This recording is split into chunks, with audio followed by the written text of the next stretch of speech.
Hello, people. So, this is basically an interview that I had taken. I had taken this interview for an assignment that was given to me by my professor in IIM. So, the assignment was to interview two people whom I aspire to be like, and I interviewed someone really special. So, I interviewed Parvathy omnakuttan. She's an Indian actress, Miss India 2008, Miss World 2008 runner up. She also won the title of Miss World Asia Oceania 2008. She is an amazing chef and an entrepreneur. So without wasting any more time, let's get to know our Miss India 2008 a little more.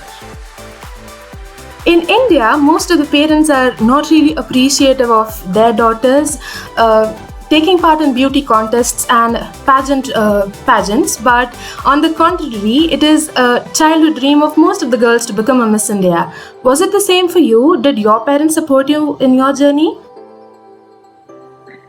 My father was a little hesitant in the beginning. He was not very sure if this is a good career path or is it something that's sustainable. But my mom has been super supportive from the beginning.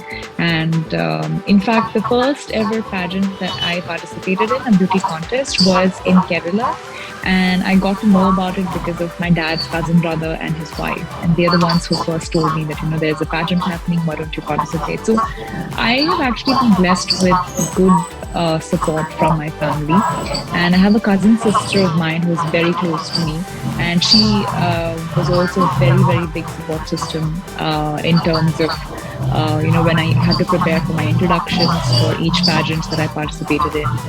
And to kind of do the research on what do I speak about and what is the current scenario that's happening around that I need to know about. So I actually have been blessed with the help of a lot of people around me. And when my dad saw my dedication and the fact that I was completing my studies and I was doing everything that he asked me to do in terms of finishing my, studies before I went into modeling and participating in pageants. I think when he saw the dedication, he also, fell into that whole group of people who were the wind beneath my wings. And I think that's I think great. And I just remember the finale of Miss India where my Masi, my cousin sisters, and my Nani, most importantly, had come from Kerala to see it, and they were so happy when they saw me win. So I think it's very important to have that support for sure. But I also know of a lot of girls who come and participate in spite of not having that support. And I think that is extremely commendable as well, because you need to have that confidence that you will prove yourself. And I think that is something which is very important. Yes, when you have family support, you have that grounding and you know that you have that support system behind you. But I give it to each and every girl who dreams of doing something and who strives to achieve it. So I think that's very, very, very important in every sphere of life. It's not just beauty pageant. Right. So after you decided to participate in Miss India, I am sure you did quite a lot of research on it. And did you feel insecure about anything after knowing that you will be judged the entire time you will be in the contest? Actually, honestly, although my childhood dream was to become Miss India, I did not have a clear idea of how I'm going to take part in it. And, that was also a time where there were no modeling schools and, grooming institutes and all of that to kind of, unless and until you go to these personality development courses and stuff, but that had nothing to do with pageant training as such. Now, pageant training in itself has become a new school of teaching. And, there are different models whom I know and whom I have personally worked with, who have been doing exceptionally great in training models. So I was at a time where where there were not any of those grooming institutes, as you may call it.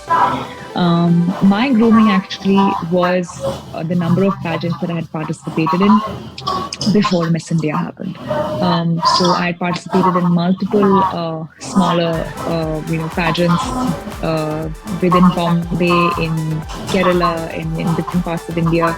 I was Miss Navy Queen in Cochin, Navy Queen in Vizag, and when I won the Navy Queen in Vizag, I got a direct entry for Miss India South. And I think the reason why I participated in Vizag Navy Queen was because of my mom. Because 2006, I had won Navy Queen in Cochin, and 2007, they were having the competition for Navy Queen Vizag. And when I had participated, when I had sent in my forms of participation, I got a call from the Navy Queen Cochin, and they said that, oh ma'am, I know you're participating in Navy Queen Vizag, but what if you don't win there? You already won in Cochin. Why do you want to participate in Vizag? And that kind of, put me a little back.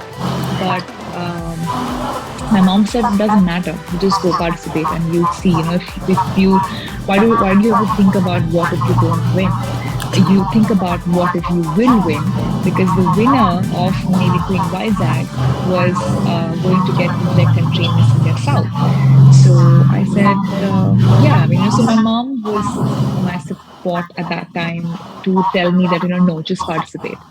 So I'm really glad that she pushed me into it, because I won Miss India South. And from Miss India South onwards is when my actual training for Miss India started. Because when I won Miss India South, I was the top 10 of Miss India already. So I had the special chance of working with the groomers from the very beginning, even before the Miss India started, because I was already in the top 10 of Miss India. So I started, meeting Sabira Merchant Ma'am, who's the most amazing etiquette expert in the country. All the other trainers. And I think my journey of Miss India wouldn't have happened if I had not met Hemant Trivedi. And for that, I have to actually thank my college, where Hemant Trivedi sir came and he, choreographed a fashion show for the students for the institute. And I was one of them. And the first instance that he saw me, he said that you should go for Miss India. And I think that kind of turned that switch on in me, that yes, that fire which was there, but I did not have a direction of where to go. I felt that the whole universe was kind of, coming together and, giving me opportunities. And I think that was, that I feel is a very blessed, moment that I've had, or a journey that I've had, because I've had the support of people from different spheres who came together at the right time, at the right place, and made this possible. Right. So after you won Miss India in 2008, with the crown came a lot of attention. Overnight, entire India was talking about you. In a recent interview, or may I say a TEDx talk, the former Miss Universe Pia Woodsbuck talked about how the tremendous pressure and expectation of the people all around the world affected her mental health. Did you experience anything similar? Yes and no, because once you win the India title, you are preparing for the international pageant. So obviously the pressure is that much more, because then you are not you're not an individual, then you're representing your country. So obviously that pressure is there.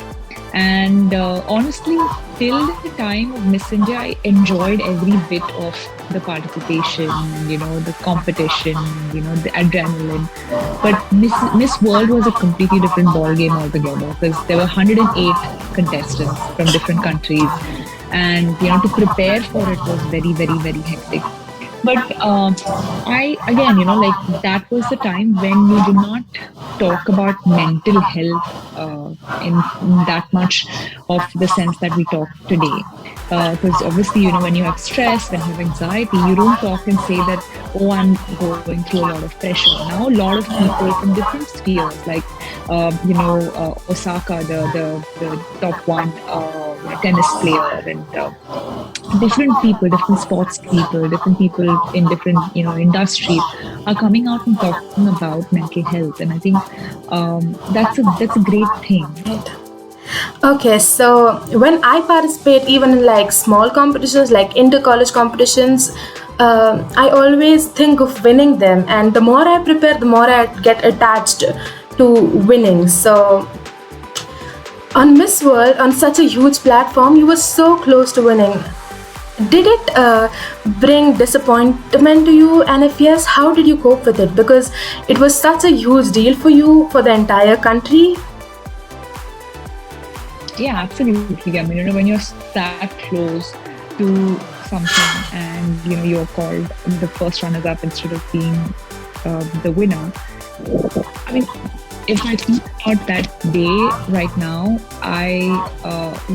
I feel like I should have been more understanding of the situation at that point. But obviously, I was much younger at that time, and you take things a lot to your heart at that point in time.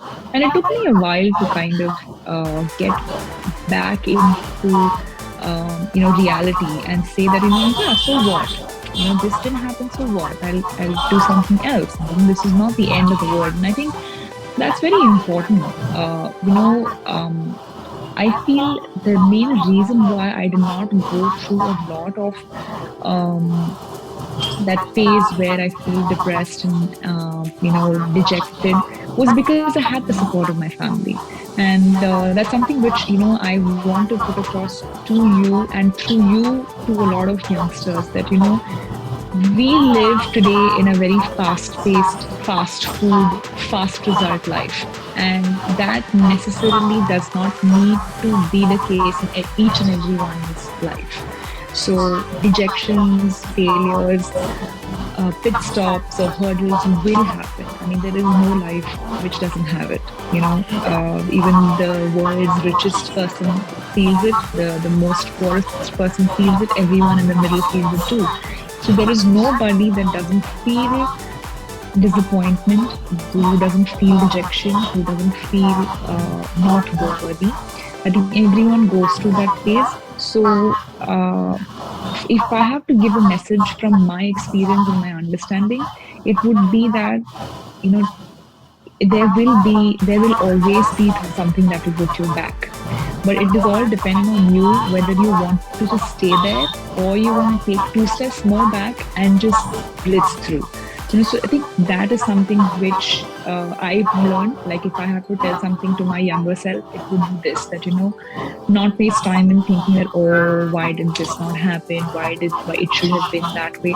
Instead of doing that, I should focus on the positive sides of the positives of life. And I think there is so much more good things in life that we can pay attention to. But our human minds are programmed in such a way that we think more about the negatives, more about the bad things than the good things.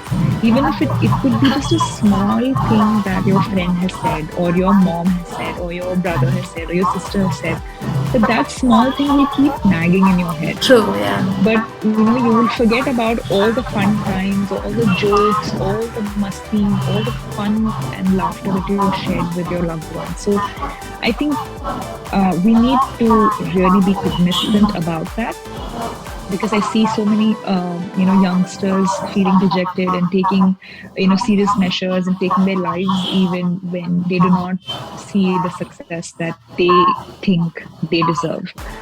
But I feel that one needs to sit down. Obviously you'll feel bad, obviously you'll feel sad. I felt sad too. But I think it's very important to sit by yourself and think where you went wrong, what was your mistake, and that's fine. You learn from your mistakes and then you move on. Right. And I think that's very, very, very important, and especially for this generation of of youth who cannot take failures. And I think we live in such a plastic, fake world that we need to tell ourselves from time to time that that's not reality. What you see on social media, what you see of other people's lives, that is not reality. That is only a part of their lives. So I think that's very, very important. Dejections, failures, pit stops will happen, but it all depends on you to It's your choice whether you want to stay back or you want to move forward. Right. So after Miss World, you did a lot of movies, and because I follow you, I know that you honed your culinary skills as well. So, do you think that being a Miss India or a beauty pageant title holder has hampered your career path in any way? Because still there are many people who associate beauty pageants to just beauty. So were there times where people just took you as just a pretty face and did not take you seriously for your intellectual decisions? Well, that has nothing to do with beauty pageants. I would say, because India, how much ever we say we are progressed, we still aren't progressed. And I think, the biggest example is when something bad happens to women, even today, on the streets or late nights. The first question they ask is, why was she out that late? It doesn't have to do anything with beauty pageants. It doesn't have to do with the profession of the girl. The fact that she's a girl and that she was out at late hours, that is enough for people to question her. So I personally, yes, I have faced situations where, I have been considered to be, just a pretty face because I was a beauty pageant winner. But when people interact with me, they realize that I am not just a pretty face, and I also come with a package of brains. And I think that's something which a lot of people cannot digest, a lot of people accept and, embrace it. A lot of people, start having respect after that. So I think it all depends on how you handle it. So it doesn't have to do anything with the profession as such. It has to do with the mindset, and I think it's a long way for us Indians to change that mindset. Whether it was, in fact, for me, whether it was films, whether it was culinary skills when I went for my culinary school in New York, or whether it was working in a Michelin star restaurant in New York City, or after that, now that I'm working on my own brand and my own image and all of that. In fact, it comes as a plus point that I've been a beauty pageant winner. It comes as a plus point that I have represented my country internationally. And it also has given me so much of an exposure. So then interacting with people from different parts of the world also becomes easy. Right. So if I have to think about my journey from then to now, all of it has only added up. And I think that's a great thing. Right. So while reading about you, I realized that you are an entrepreneur as well. I did not get a lot of information about that. So could you elaborate on what you are currently doing? The word itself sounds very exotic, but it's not as easy. It's not as easy as people would think an entrepreneur's life would be. With me, I am, I love food.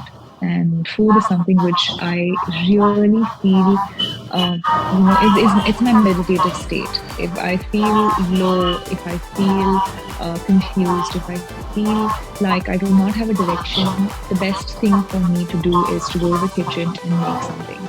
And even more so when I have to prepare something for my family or my loved ones, that in fact gives me like a double boost. And, it just takes me into a different sphere where I kind of go into a different state of mind and I just feel peaceful at the end of it.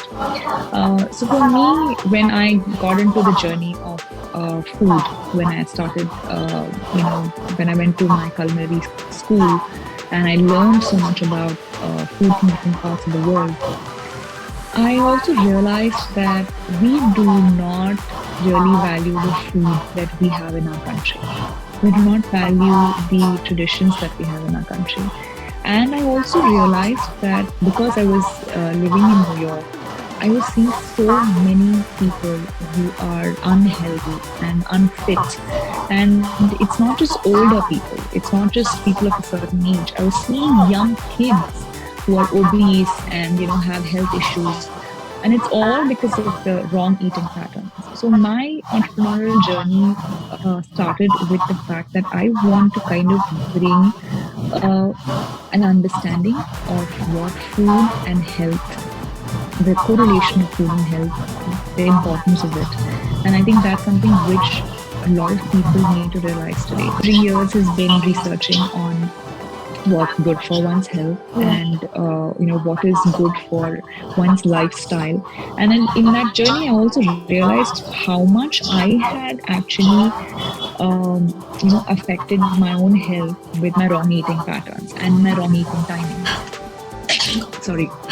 So it's been a great journey so far. So I'm kind of trying to create a bridge where we can bring down, food wastage, and we can make amends for people who do not have food or who have food shortage.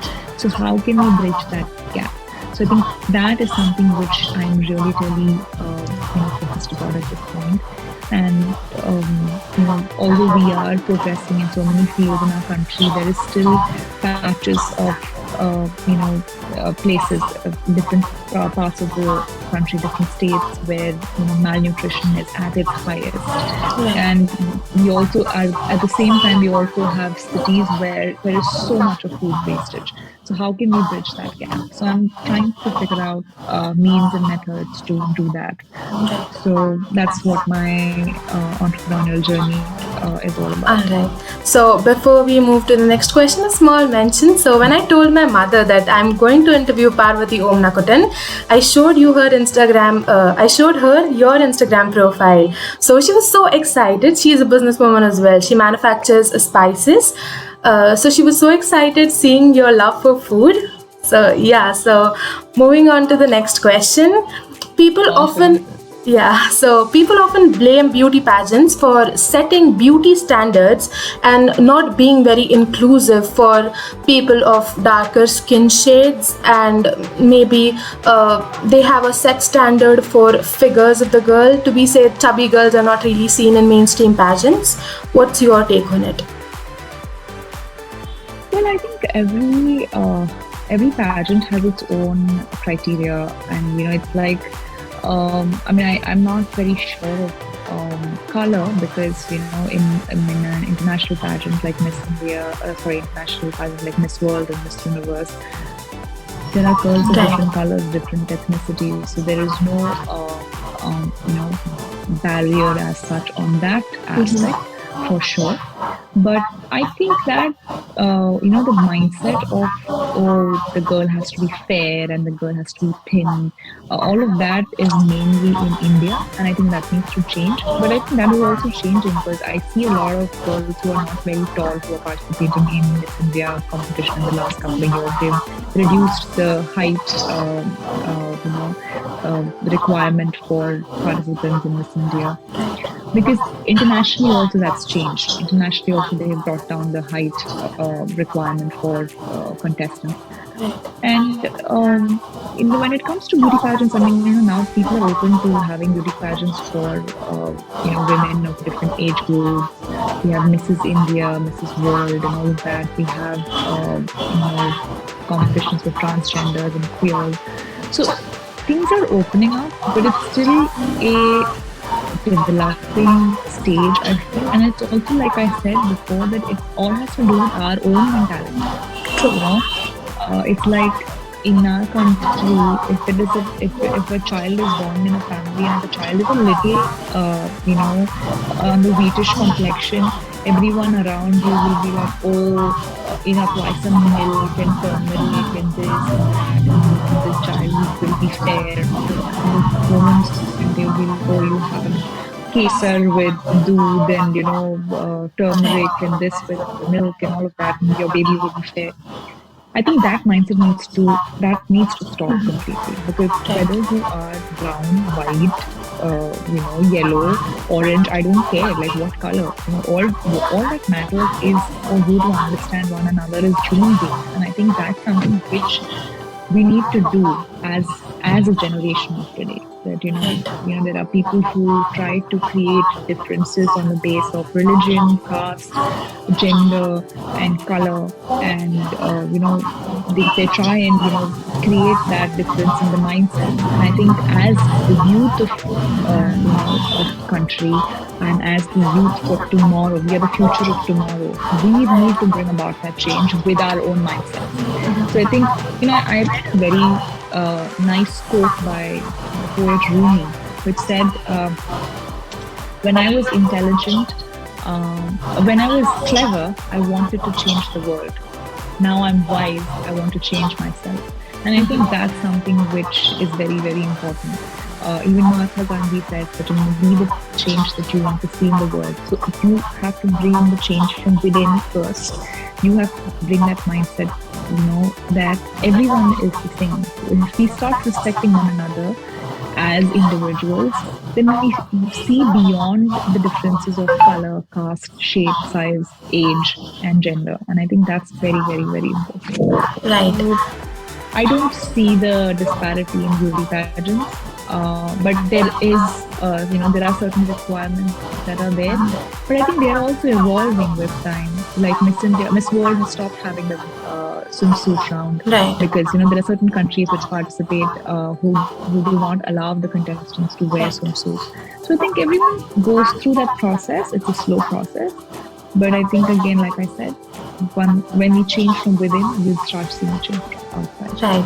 So moving to the final question, even after our Harnas Sandhu won Miss Universe 2021, there were two groups of people who supported her, and there were other people who still thought that beauty pageants are not really required. So one of the strong arguments put by the beauty pageant supporters was that beauty pageants give young women a platform to voice their opinions.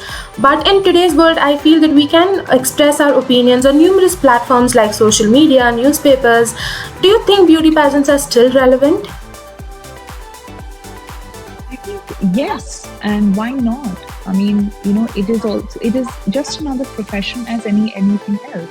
So if anyone can go and become a doctor or an engineer or an architect or a musician or an actor, the same way someone can become a beauty pageant title winner as well. So why is it so different?